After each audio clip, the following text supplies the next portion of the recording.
Hello again mga future home buyers and kabahay. Again, this is Randy Salvador. So for today's video po, for today's vlog, mag-update po tayo ngayon dito sa isa sa mga project natin dito sa Tansa, Cavite na 3-story. So ngayon, papakita po namin sa inyo ang construction status, construction update sa lahat ng nakapag-avail dito sa Istana Tansa Villas, especially sa home buyers na nagtiwala sa amin. Maraming salamat po sa tiwala nyo. So for today, start na po ng development and construction. So isa ka rin po sa nakabili rito, hindi man po namin kayo client or home buyer, update po. Panoorin niyo po itong video na to para makita nyo ang status na pinili nyong bahay dito sa Istana Tansa Villas.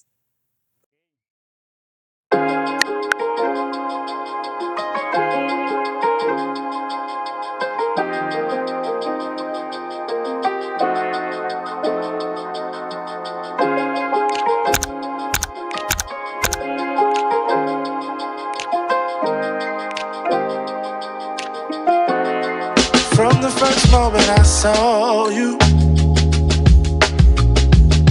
I knew I had to make you mine. Wanted to know everything about you.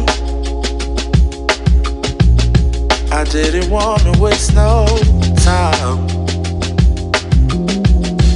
What's something I can do for you, dog? So again, this is Randy Salvador. For this 2026, ako pa rin po ang susi at tulay patungo sa pangarap niyong bahay. Tama po, for today's video, for today's vlog, site update naman po tayo ngayon dito sa Istana Tansa Villas. Tara, papakita ko sa inyo. Kung makikita nyo, meron na tayong Istana Tansa Villas dito sa gate. May entrance gate na rin tayo. Entry and exit point natin. Actually, ito naman po yung pinaka-construction status natin.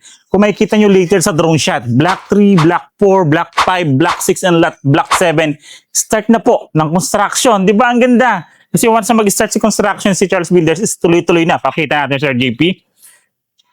So, ayan po. Kung makikita nyo, may fence na po tayo, may kalsada na rin po, and start na po yung construction natin. So, yung nakikita natin ngayon, sa unahan sa may fence na is Block 4 po yan. And sa may fence sa kabila is Block 3, sa may gitna naman is 5, 6, 7. So makikita naman natin later sa drone shot po. So ngayon po, sa mga nakapag-avail po, ayan po, maraming salamat po sa tiwala nyo sa amin na ibinigay. So ngayon, sa mga hindi naman po nakapag-avail and naghahanap pa rin po ng affordable na bahay, especially kung 3-story townhouse po na may provision for 5 to 6 bedrooms, may 3 toilet and bath, 50 square meter ang lot, and the floor area is 94 square meter. Tara, panoorin natin. So yan, tama po kayo. Papakita ko pa rin po ang ating actual turnover and dress-up units sa mga naghahanap nga po ng 3-story dito sa Tansa. At the same time, gusto nyo mabilis malipatan dahil ongoing construction na pwede nyo pong i-consider si Istana Tansa Villas. Tara, papakita ko sa inyo yung actual turnover and dress-up unit. I-share ko sa inyo. Tara po.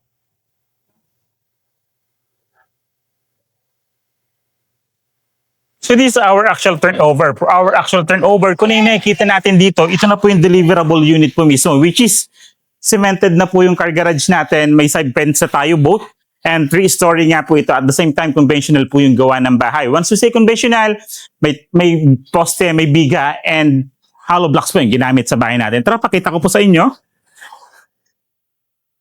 So ito po yung actual turnover. So ang laki, actually kasya po dito yung mga SUV type nating sasakyan sa ating car garage. Ang gagandahan niya, pag i-turnover sa atin, cemented na yung grahe natin. Di ba ang laking tipid? Yung poste natin, sobrang lalaki. Sobrang lalapad. Di ka matatakot sa bahay mo na 3-story na mahina ang gawa ng bahay. Matibay po yan. Ay yung tatak ng Charles Builders. So dito, pasukin natin yung loob. Pero before tayo pumasok sa loob, may nakaready na rin tayong outlet dito just in case for our vacuum sa ating car garage or any electrical devices na pwede natin gamitin dito outside. Diba? So this is our actual turnover. Deliverable unit. Ang tawag po namin dito sa iba po basic finish, yung iba naman po semi-complete turnover. So kasi pag semi-complete turnover natin, tiles and partition na lang po yung kulang. Pag basic finish turnover naman po, may pintura ang ceiling, may pintura ang wall. So ayun po yung ano natin, turnover natin dito. Kung ano po makita natin dito sa loob, ito na po yung turnover unit natin. Di ba laki? Ganda, kung malaki po pamilya nyo, pwede nyo itong i-consider. The same time, syempre, 3-story townhouse, kung tatlong palapag siya, pwede yung gawin tong dining area, itong babae na to in the kitchen area. And maganda po dito, through Pag-ibig financing din ito sa mga naghahanap ng mas mabilis or accessible to Manila. Pwede nyo ito i-consider kasi from main road natin, which is yung Antero Soriano Highway natin, almost 500 meters lang ito to main road. Sliding windows na rin po yan. So, aluminum frame na rin, may outlets. Ceiling natin, steel decking po yan. Then, kitchen countertop. Ang kagandahan po pala rito, lahat ng palapag, meron tigi-isang toilet in bath. So, 3 toilet in bath po tayo dito. Kitchen countertop natin, ano lang din po yan. So, wala pa tayong tiles dito. Painted lang po. And may stainless sink and faucet. And may awning type window tayo rito. Tara po. May service area pa rin naman tayo rito. Actually, mas maganda. May service area for our ventilation and source of natural light natin dito sa likod pag i-open natin to, di ba? Kasi kung makikita nyo po, may nakalagay tayo dito ng emergency ladder. Ito yung isa naman sa mga, kasi kagandahan dito sumusunod sa mga municipality, natin for the 3-story, mga rules and regulation katulad niyan, kailangan may safety ladder tayo for the 3-story townhouse. Diba? For the emergency exit. Emergency ladder, sorry. So dito, 3 toilet in bath. Kung makikita nyo po, uunahan ko na kayo. Sasabihin nyo kasi walang nakalagay na lababo, walang nakalagay na inidoro. Yes po, wala po. Pero pag i-turnover sa atin meron, so di lang nilalagay since mabilis niyang luluma. Complete toilet features po yan during the turnover. Shower head, faucet, soap holder, tissue holder, lavatory, and water closet. Kaya lang po, ang dito, dahil ano po natin dito, wrap lang po talaga to, is bare talaga yung turnover natin dito sa ating toilet in bath. Okay po. Proceed tayo sa ating pangalawang palapag. So dito kung makikita nyo yan, sementado po yan. Buhos po yung hagdanan natin. Railings natin ay bakal. So dito po sa second floor is provision po ito for 3 bedrooms. 3 kwarto po ang kaya dito. Kung familiar po kayo sa mga units natin ng istanatan sa BPC, sa residences, kung gaano po kalaki yung kwarto na nailagay doon, ganito po kalaki yung layout niya rin dito. So kaya po dito, each room is 3 bedrooms. Kung malaking pamilya, 3 bedrooms. Pero kung sakto lang naman, pwede na po 2 bedrooms para mas malawak siya, di ba? So dito, sliding windows, aluminum frame, then awning type, windows sa kabilang side, same lang po. Dito sa second floor is may mga poste and biga din. Sa part na to, naka-ready na po pala, electrical switches, electrical outlets, may bintana din tayo dahil sa likod. Which is yung pagiging magkakaroon din tayo ng source of ventilation natin. Kahit po, 3-story to or townhouses only. Okay po? Second toilet. For our second toilet in bath, same lang po siya ng turnover dun sa baba. Wala lang po inidoro at saka lavatory. Pero pag i-turnover po, katulad na sabi ko sa inyo, may inidoro and lavatory po yan. And may shower head faucet and water soap holder and dish holder po. Okay po. Dito naman sa pangatlong palapag, yung pangatlong palapag natin, sementado din po yan hagdanan natin and railings natin is bakal din po yan, tubular. Tara, akit tayo sa taas. So yung mga picture yung bars, so dito naman tayo ngayon dito sa third floor po. So makikita natin dito sa third floor, dito naman po is naka-ceiling na tayo. So naka-hardplex na yung ceiling, so meron din po ditong 1 toilet and bath. So lahat po ng floor natin is merong toilet and bath. Mga outlets, then sa harapan natin kung makikita nyo, sliding windows na din po ito. Then naka-awning type window din po tayo dito. So diba sulit, then napakadami din po ng mga outlets natin dito. So ngayon, proceed po tayo sa dress-up unit. Apo? So yan, so nakita natin yung actual turnover. So i-share ko din sa inyo yung dress-up unit natin dito sa Istanatan sa Bilas. Tara!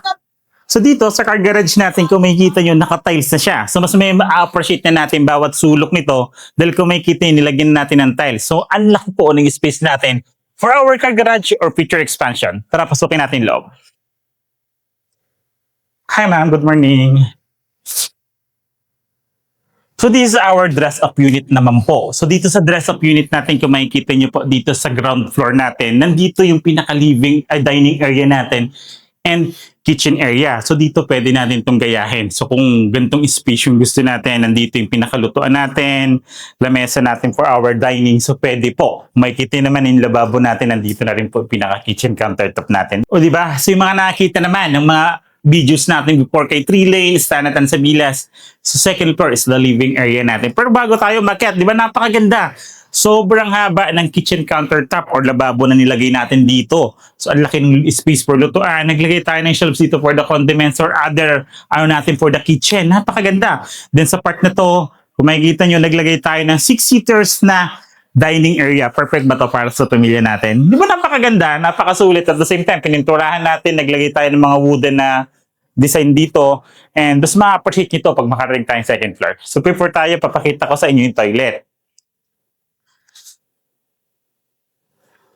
Sa toilet po natin, ito yung sinasabi ko, may lavatory naman po tayo pag turnover. Meron din po tayong inidoro pag turnover. Di lang po nakalagay sa pinaka-toilet po natin. Okay po, tara.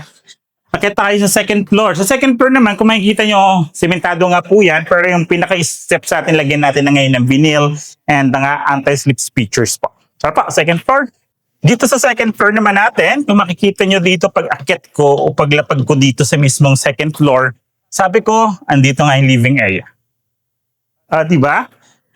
Ang sabi, thank you for not sitting. Pero ang sarap kasi i-experience yung pag-upo dito. Nandiyan yung TV console natin, upuan pa dyan. May bintana ka dito, may bintana dito. Diba? Napaka-relaxing ng bahay mo dito. Si Stanatan sa Bilas. Since lahat ng floor natin is may toilet, so may sarili din po siyang toilet and bath. And maganda po dito sa second floor natin, aside from the living area or receiving area, nagkaroon tayo ng first bedroom naman. Po. So this is our first bedroom. Sa first bedroom natin, 2 single bed po yung nilagay natin dito. Pwedeng guest room, para sa mga bisita natin. Pwede rin kung 2 lalaki, 2 babae magkasama sa isang kwarto. Diba? May space pa tayo dito. Sa space na to, kung makikita nyo, naglagay tayo dito ng computer table or kaya working station natin just in case naka-work from home setup po tayo, pwede nyo itong gawin, di ba? Nandito naman, naglagay pa tayo ng mga shelves natin, shelves, built-in cabinets po natin. So, naka-built-in cabinets na. Di ba ang ganda? So, through Pag-ibig Financing pa. Kung BA ka, freelancer ka, welcome ka din po dito dahil nag-a-accept po si developer ng BA and freelancer. Third floor tayo.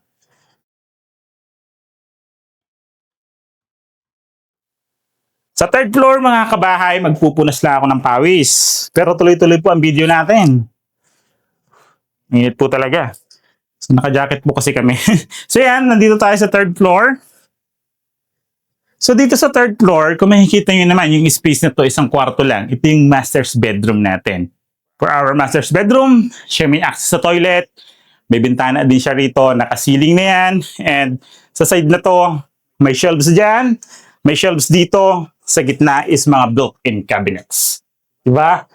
Ang sulit dito sa Stanatan sa Bilas. 5,000 lang ang reservation fee. Last and third bedroom tayo. Punta po tayo. For our last and third bedroom, double size bed ang nakalagay naman dito. Just in case may isa kayong anak or gawin nyo itong working station na malaki. Pwede nyo po itong gawin. May shelves din dyan. Meron ditong built-in cabinets. Kaganda. Actually, yung mga client namin dito before, corner lot yung pinuha, ginawa nilang paupahan kasi 3-story, di ba? Tipid ka na, lalagay mo lang hagdan sa side. So yan mga future buyers and kabahay. So magkano na nga ba ang updated na price ni Stanatan sa Bilas? Tara po. O di ba, nakita natin actual turnover, dress up unit dito sa Stanatan sa Bilas. Ngayon, ang tanong, magkano na nga ba ang updated price dito sa Stanatan sa Bilas? So, quick recap lang po tayo. Stanatan sa Bilas is located sa Barangay Amaya, Tansa, Cavite. So, may lot area 50 square meter and the house area is 94 square meter. May 3 toilet and bath, provision for 5 to 6 bedroom and 1 car garage. So, yan. Ang ganda, di ba? Dahil ongoing construction na. Kung nagmamadali ka lumipat, sinisimula na ang construction dito ng mga unit. So, yan. Mga future buyers and kabahay. Again, through Pag-ibig Financing po ito. Yung sample computation, ilalagay ko po siya dito sa side. From total contract price, reservation, down payment, monthly amortizations, also the required income. Dito pa lang po, before tayo mag-set ng tripping, makikita nyo na kung pasok ba siya sa budget nyo. Diba, mga picture buyers and kabahay. And yung contact number ko naman po is naka-flash po siya dito sa screen. Viber and WhatsApp po. And yung mga other social media accounts ko po, punta lang po kayo sa comment or sa description. Nandun po nakapin ang aking other social media accounts. And kung ngayon pa lang po kayo napapadaan sa aking YouTube channel, like, subscribe, pindutin niyo po yung bell button para updated kayo sa mga bagong videos katulad nito. Again, I'm Randy Salvador. This 2026, ako pa rin po ang susi at tulay tungo sa pangarap niyong bahay.